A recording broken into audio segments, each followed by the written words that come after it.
Why do we have lightning and thunder during storms? The shocking truth behind these natural fireworks will blow your mind and change how you see storms forever.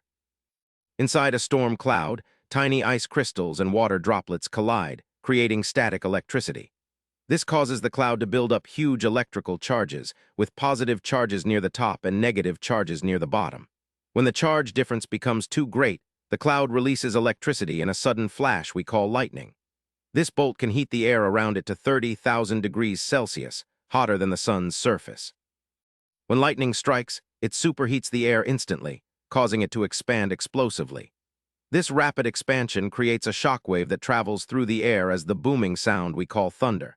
Because light travels faster than sound, you see lightning before hearing thunder, and the delay tells you how far away the storm is. Lightning and thunder are inseparable parts of the same process. Lightning releases energy that heats the air, creating thunder's sound waves. Without lightning's electric charge release, there would be no thunder. This pairing has fascinated humans for centuries and is a powerful reminder of nature's energy.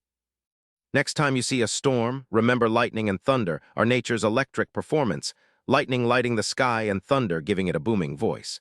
This powerful duo reveals how energy moves through our atmosphere. If you want daily fascinating answers to questions you didn't know you had, hit subscribe now and never miss out.